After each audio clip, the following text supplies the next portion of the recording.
my wife, the CEO, and I had been married for 10 years, and for every one of those years, we had slept in separate beds. On the day our house caught fire, the blaze raged so fiercely that no one dared to come near. Only I, risking the house collapsing at any moment, rushed inside, enduring the searing pain on my skin to move the fallen wardrobe off her. The firefighters who rushed and told us that given the current intensity of the fire, they could only save one person. Yet, she pointed to her first love without a moment's hesitation. I want him to live. There was no anger or accusation for me, just a reluctant question I had yearned to ask for 10 years but never dared. These past 10 years you wouldn't let me touch you. Was it all because of him? She kept her head down, not meeting my gaze, and finally let out a soft sigh. I'm sorry. If there's a next life, I promise I'll be a devoted wife to you. I smiled, just as I suspected. Only hearing that answer from her own lips could finally make me give up. Since I couldn't win your heart in this lifetime, I wouldn't bother with it in the next. As she stared in shock,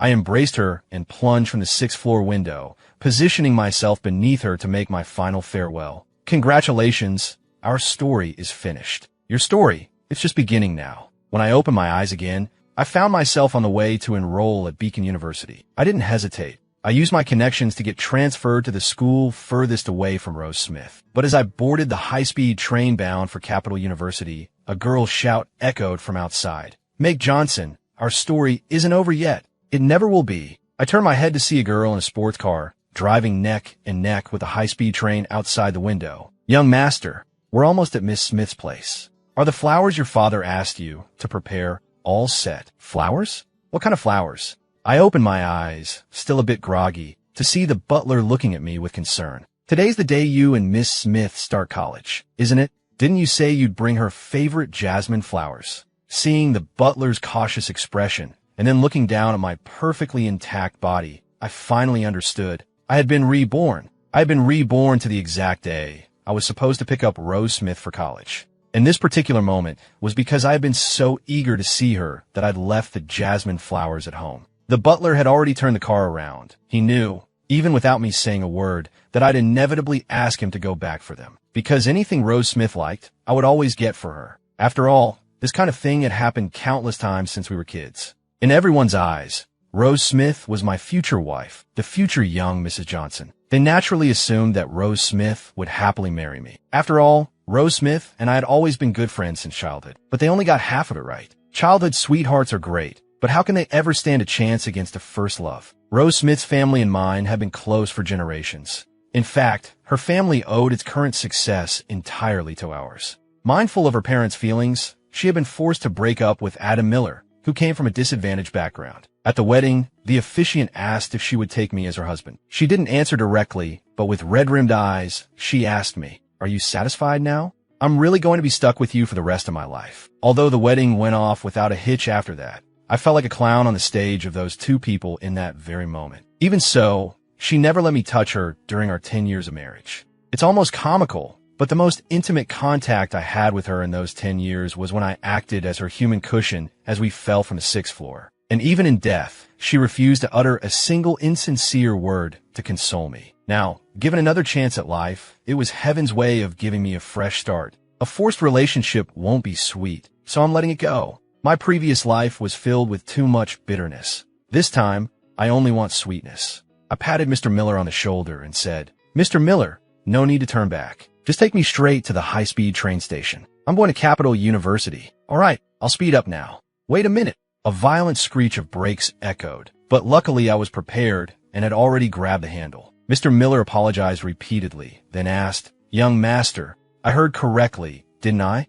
You're going to Capital University? What about Miss Smith?" Southern University was right in Riverside City, so driving there was convenient, but for Capital University, the high-speed train would be much easier. "Yes, Mr. Miller, I've made up my mind. I want to go to Capital University. Rose Smith can just go to school by herself. A taxi won't cost much anyway." I waved my hand, cutting off Mr. Miller before he could ask more, since this news was quite a shock to him. It's like someone who's smoked for 10 years suddenly claiming they've quit. People's first reaction is always disbelief. I had no way to explain it, so even though Mr. Miller was perplexed, he still drove me to the high-speed train station. My scores already surpassed Capital University's requirements, and with a little maneuvering from my family's connections, getting into Capital University would be quite simple. I called my dad and explained the situation to him. As expected, he was shocked for a long time, initially disagreeing and even wanting to use his connections to get Rose Smith into Capital University too. But after I persistently wore him down, he finally agreed. Once that was settled,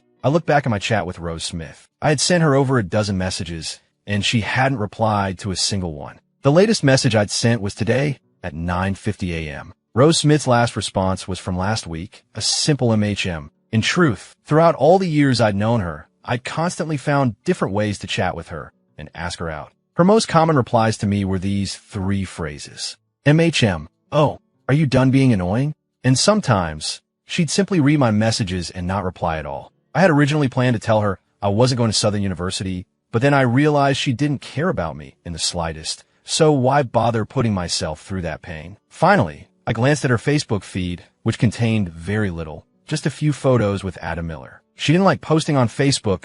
Once, I secretly posted a photo of us together using her phone, and she screamed at me all day. But now I realize it wasn't that she disliked posting. She simply disliked me appearing in her world. Looking at the radiant smile of the person in the photo, it suddenly occurred to me that she never seemed to smile during our 10 years together. So, she could actually smile. I clicked to block, then deleted. My body and mind felt more at ease than ever before. Then I opened another chat window for Adam Miller, who was also a freshman at Southern University. I slowly typed out a line of text. Riverside Community. You can pick her up. From now on, she's yours.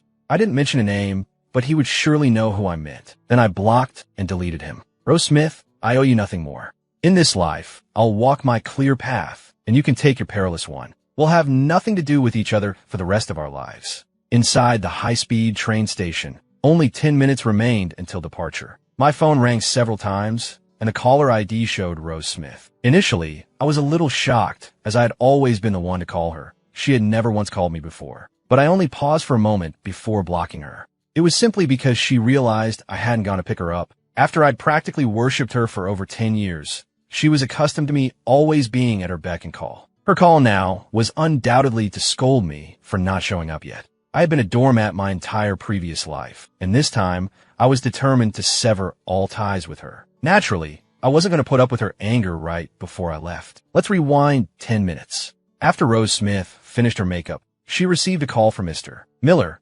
informing her that he would arrive promptly at 10:30. Mr. Miller's tone was a bit uncomfortable, but she didn't pick up on it. Meanwhile, her best friend, who had been on the balcony, suddenly rushed in, panting, "He's here, he's here." Rose Smith's eyes lit up, exactly as they used when Adam Miller came to pick her up. In my past life, Adam Miller had arrived at Rose Smith's house before me. I had seen her myself, beaming, as she rode on the back of Adam Miller's bicycle. It wasn't until Mr. Miller and I showed up that she remembered her social standing. She got into a car that most ordinary people could only dream of riding in, yet a tear trickled from the corner of her eye. The ding-ding-ding of a bicycle bell echoed from outside the door. Rose Smith didn't even stop to put on her shoes before running downstairs to open the door, as if she feared that if she delayed for a second, the person outside would vanish. Downstairs, Adam Miller received a message from Rose's best friend. He quickly pulled out a bouquet of roses, adjusted his hair, and flashed the smile Rose Smith used to be most captivated by. The door swung open.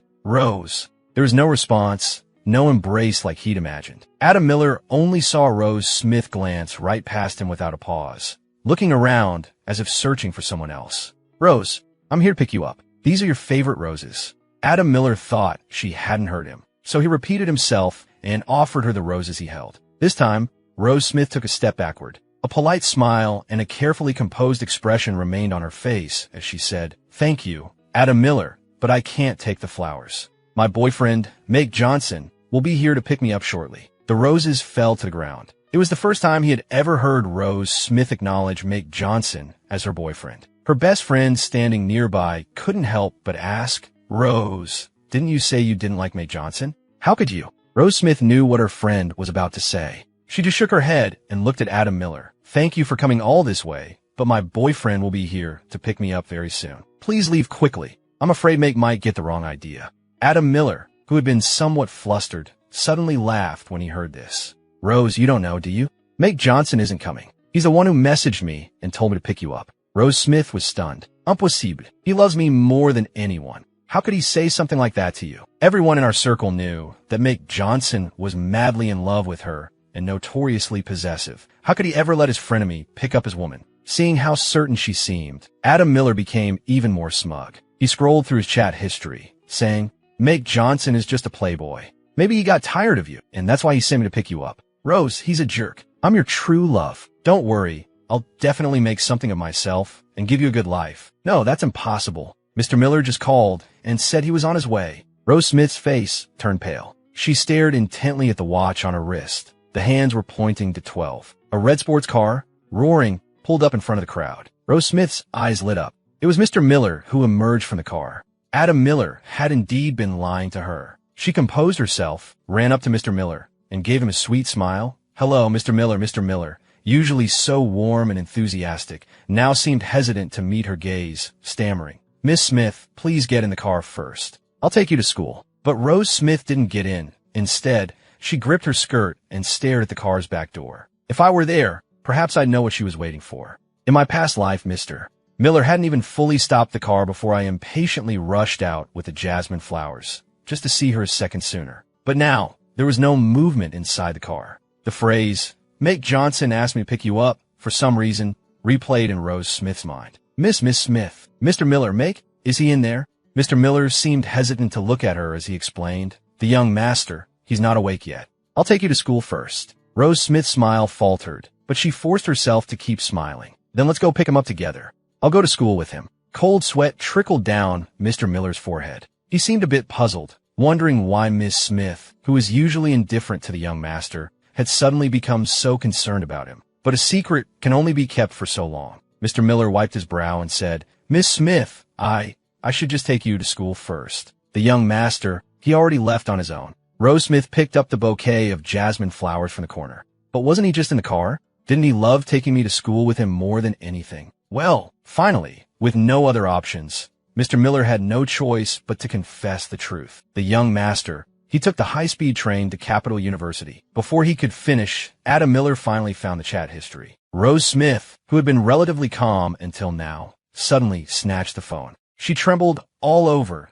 gripping Adam Miller's shoulders. "He said I'm yours. He loves me so much. How could he possibly say something like that?" Heartbroken, she turned to Mr. Miller. "Mr. Miller, tell me this isn't true." Mr. Miller said nothing, but his silence was the clearest answer. Her eyes were completely red. After 2 full minutes, her voice came out hoarsely. "Mr. Miller, please lend me your car for a moment." Mr.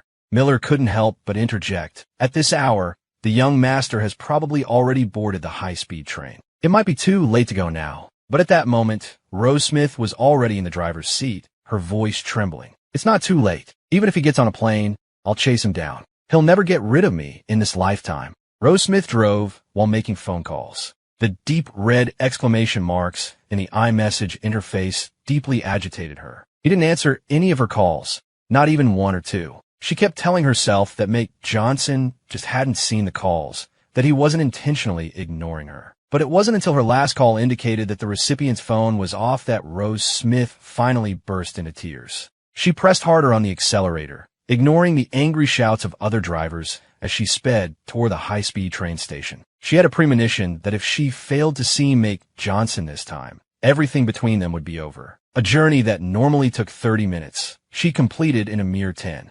Unfortunately, she was a step too late. The staff informed her that the train to Capital University had already departed. Make's father called. Mr. Miller had already informed him of everything. "Rose, I don't know what's gotten into that boy. You come on back first, and I'll talk some sense into him later. After all, he's so fond of you." Rose Smith interrupted him. "Mr. Johnson, would you please do Rose one more favor?" No adaptation needed. As per instruction to remove ellipses. After hanging up, Rose Smith not only didn't turn back, but instead slammed the accelerator and drove in a different direction. Having finally shaken off Rose Smith, my mood felt considerably lighter. But then, a sudden commotion erupted within the train car. "Holy cow, sis, check this out. Am I seeing things? Or is there a car driving as fast as this high-speed train? What are you even talking about? Do you have any idea how fast a high-speed train goes? There's no way a car could keep up with it. Oh my God, it's real. And it looks like a woman is driving. She must be crazy." I was completely baffled. A car chasing a high-speed train?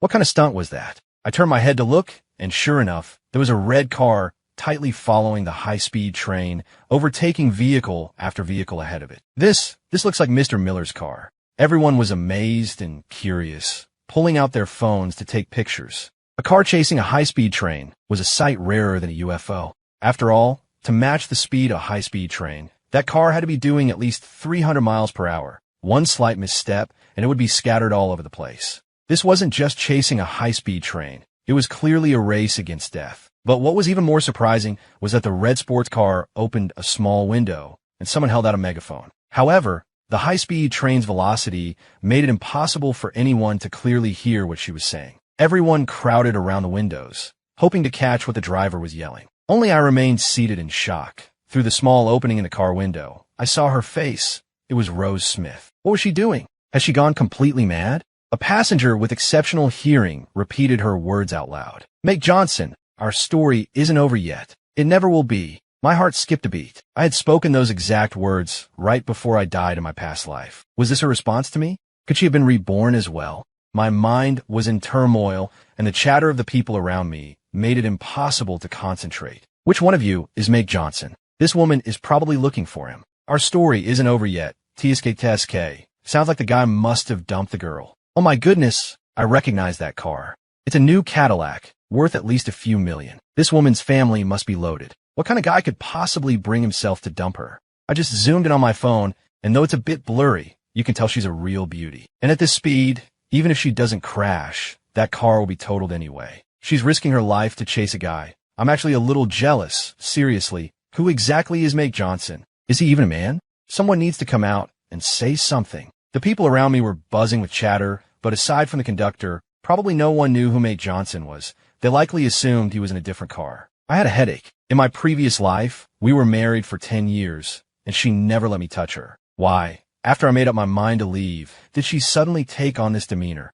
Was it because I saved her, and she had a sudden change of heart, wanting to make it up to me? Even though she was heartless towards me, all I ever wanted was a clean break, not for her to die. At 300 miles per hour, one slight mistake, and there would be no more Rose Smith in this world. I opened my phone and hesitated, partly because I didn't want any further entanglement with her, and partly because I didn't want to distract her while she was driving. But finally, I put my phone down. The traffic police had already intercepted her, and the car was already on the verge of being totaled. The Cadillac's speed gradually decreased, and little by little, it disappeared from view. The passengers also dispersed, though they continued to discuss the incident nonstop. I put on my headphones, blocking out the surrounding commotion, and the last trace of Rose Smith's figure in my sight vanished. I pulled down the curtain and closed my eyes. A Cadillac going 300 miles per hour could catch a high-speed train, but it couldn't catch a heart that had stopped beating for her. Rose Smith, whether you've had a change of heart or not, there's absolutely no future for us. Just like this chase, which was destined to end in failure. Enrollment went smoothly. It's worth mentioning that I met a new girl in my class. She also liked jasmine flowers. She had the same clean, pure demeanor that Rose Smith once possessed. She was my desk mate, and we got along well. While there were no intentions of dating yet, I was full of anticipation for my college life. In the week without Rose Smith, my life was exceptionally happy and relaxed. However, this peaceful life was quickly shattered. Today, our homeroom teacher introduced a new transfer student. Seeing Rose Smith on the podium, my expression soured considerably. Rose Smith's scores weren't nearly good enough for Capital University, and her father wouldn't have proactively sent her here. That left only one possibility. She had actively pleaded with her father to arrange her enrollment. Rose Smith's father and my father were wartime comrades. He wouldn't refuse such a favor. She acted as if she hadn't noticed my expression. The crowd below was buzzing. Capital University's campus beauty rankings had already been released, but now Rose Smith would undoubtedly be added to the top 3. Her self-introduction was brief. She simply looked at me and uttered words that made all the boys in the class groan. Hello, everyone. My name is Rose Smith, and I am Meg Johnson's fiancée. Her smile was quite unique. Her eyes would curve into crescents, as clear as the sky after a rain shower. My desk mate subtly poked me with the end of her ballpoint pen, grinning meaningfully. Your fiancé even followed you to school, huh? No, I didn't. She's not. Don't get the wrong idea. Naturally, I immediately denied it thrice. Are you kidding me? I'd sworn I had no connection with Rose Smith anymore. How could I let her spread baseless rumors in class? However, she was somewhat correct. To some extent, we technically were engaged. But after all, one side was indifferent and the other was heartless. Now that we'd gone our separate ways, did this still matter? But now that Rose Smith was using this to make a statement, I still needed to offer a brief explanation. Rose Smith, I think you're mistaken. We're just ordinary friends. As for that fiancé business, that was just a verbal agreement made by our parents when we were kids. What century are we in? That sort of thing is completely outdated. You really shouldn't go around saying that anymore. Everyone's minds seemed to crash. Looking at Rose Smith and me, they seemed a bit confused. A campus beauty handed to him, and someone actually turned her down? The boys admired me, but were also delighted because now there was another attractive target for them to pursue. Rose Smith's face visibly fell, and faint tears welled up in her eyes. But in the end, she said nothing, and I pretended not to notice. Decades of suffering had long left my heart riddled with wounds. She couldn't forget Adam Miller. What difference would it make if I married her again? Would I continue to live like a widower? Continue to despise each other? Continue to live with that lingering suspicion of infidelity? Impossible. Absolutely impossible. I wouldn't let the same thing happen twice, nor would I give the same woman a second chance to hurt me. Ahem, Miss Smith, please find a seat for now. The advisor coughed a few times, breaking the awkward tension. Others might not know, but she knew perfectly well that the boy's father had just donated $10 million to the school, and this girl was also someone he'd pulled strings with the principal to admit. She couldn't afford to offend him. I didn't mind, as long as she didn't sit next to me and didn't interfere with my studies, I was fine. But my hopes were quickly dashed. The male deskmate to my left simply couldn't resist her charm. A simple big brother from her completely captivated him, making him willingly give up his seat. For the entire class, Rose Smith did nothing, I did nothing, and my deskmate did nothing. Because until class ended, she simply rested her chin in her hand and watched me, her gaze seeming to melt me. I wasn't some ancient monster. How could someone who once made my heart race stare at me with such affection and not elicit any reaction from me? Meanwhile, my deskmate was like someone who had stumbled upon the biggest gossip of the year, constantly sending me messages with questions. No way. Mae Johnson, you're telling me you don't feel anything with a beautiful girl like that staring at you? And you still say there's nothing going on between you two? Can ordinary friends really act like this? To this, I could only helplessly explain, we're really not close. It wasn't until lunch break that I hastily pulled my deskmate away. I had promised to treat her to lunch today. What I didn't know, however, was that Rose Smith and I had already become famous on the campus network. A post was pinned, high-speed train husband chase. Hundreds of thousands of views, hundreds of comments, and still rapidly increasing. The high-speed train scene from earlier had already been circulating on major websites. However, the video quality was too poor, so no one knew who the people were. But now, with the names Mae Johnson and Rose Smith, along with the word fiancé, all converging in one classroom, the answer had become clear. People quickly began leaving comments. If a girl chased me like that, I'd die happy on the spot. If she really chased you, you'd probably complain. Did that guy save the galaxy in his last life, or something? My girlfriend saw it, and said she won't believe or spread rumors. No adaptation needed, as per instruction to remove ellipses. Of course, I knew none of this. At that moment, I was rushing to the cafeteria with a little shadow following close behind me. This time, I was completely fed up. For the first time in this life or the last, I yelled at her, Rose Smith, what exactly do you want? I've let go. I've given you to Adam Miller. What more do you want from me? Can you please stop clinging to me like superglue? My emotions were somewhat out of control. My deskmate offered me some comfort and then left. As she left, she told me to have a proper talk and not to lose my temper with girls, reasoning that her coming all this way to find me already spoke volumes. Seeing my angry expression, Rose Smith somewhat plaintively raised her hand, holding a bento box. The food inside was exquisite, with ketchup squeezed into the shape of two little people holding hands in the center. I just wanted to bring you a meal. Seeing her like this, I sighed. There's no need. I turned to leave, but Rose Smith blocked my path. She picked up a spoon, scooped some food, and stubbornly looked at me. Just one bite, please? I spent a long time making it. I was a little stunned. She had a bandage on her index finger. She never used to cook. Once, while scrolling through TikTok, I jokingly pointed at a video and said, look, other people's wives have so many skills. I wish I could eat your cooking too, but that only earned me a scolding. She told me if I wanted a home-cooked meal, I should get a different wife. After that, I never dared to say anything like that again. But now, she had cooked for me with her own hands. I didn't know when, but I suddenly noticed her face was a little pale. As I was thinking, she had already brought the spoon to my mouth. I instinctively resisted and pushed her away. The lunchbox fell, and she stumbled to the ground, scraping her knee on a stone. But not much blood flowed out. I fought the urge to help her up, not even looking at her, as I stiffly said, I still have to eat with my desk mate, so I'm going now. The way to make someone give up hope is to simply refuse them. Rose Smith had taught me that much herself. Make, I know you've also been reborn. Can we just talk things through? I stopped walking, not at all surprised that she knew I'd been reborn. There's no need. What's past is past. We have nothing to talk about. I paused, then added, if you're planning to apologize, there's even less need. Not bothering me is the best apology you could offer. Rose Smith's eyes dimmed. Do you really hate me that much? I dislike you very, very much. So much that I wish you were gone. All right. What?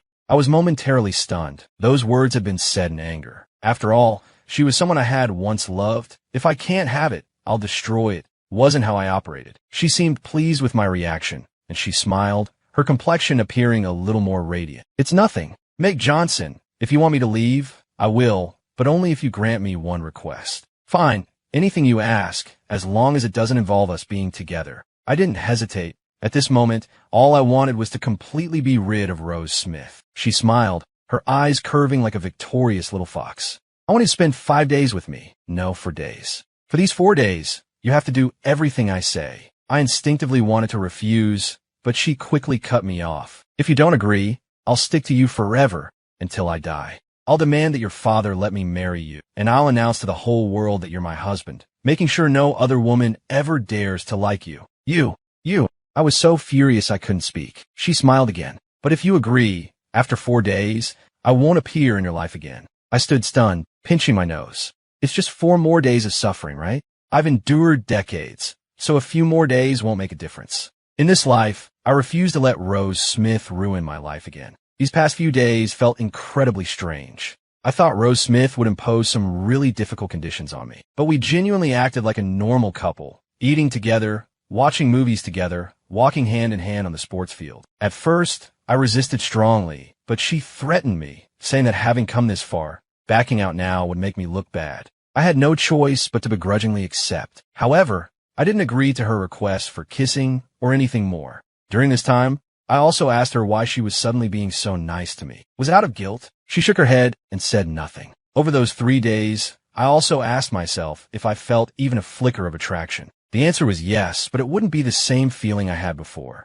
After 4 days, if she still clung to me, I would go abroad and make sure she couldn't find me at all. It wasn't until the 4th day that she invited me out for a drink. My alcohol tolerance isn't great, so I refused, but she showed up on my doorstep. I reminded myself that it was the last day. That night, I got completely wasted. I only remembered Rose Smith saying a lot, but I couldn't hear it clearly. In fragmented memories, I only remembered being thrown onto the bed, feeling very comfortable, and hearing a woman's cries of pain. I thought I was having an erotic dream. But after the passionate encounter, there were a few words I remembered with striking clarity. I really wish time could just stop at this moment. Mae Johnson, I want you to remember me forever. But ultimately, it's all just an empty dream. Mae Johnson, goodbye.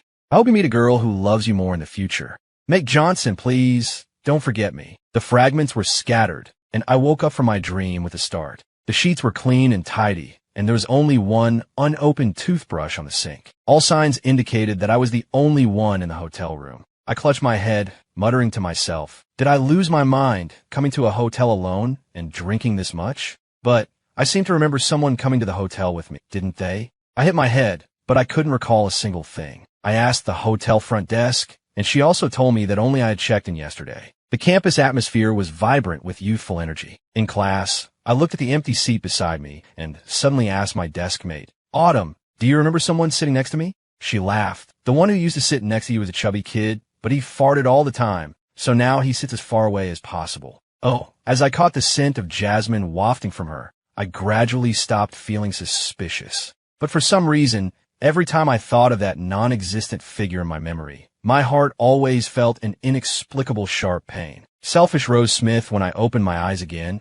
I knew this was my 3rd rebirth and also my final one. This time, unlike before, my lifespan in the first 2 lives was 80 years, but in this 3rd life, I only had 10 days remaining. In my first life, a woman who called herself the 4th Calamity told me that the world I lived in was a fictional one created by an author. Meg Johnson and I were both mere playthings of his pen. I loved Meg Johnson, but under the author's constraints, I would be forced to fall in love with Adam Miller, ultimately leading to Meg Johnson's death. In the first life, I was controlled by the author, obediently following Adam Miller on a wilderness adventure. Finally, we encountered a grizzly bear, and Make Johnson appeared, satisfying its hunger and saving our lives. In extreme anger, I briefly broke free from the plot's control and found the person who called herself the Fourth Calamity. She gave me a chance to start over. In the second life, I made Make Johnson detest me, convinced that if he stayed away from me, he wouldn't die. But I never imagined that even if I hit him or cursed him, he would remain devoted to me. In the end, he even willingly became a human cushion to save me. I sought him out again,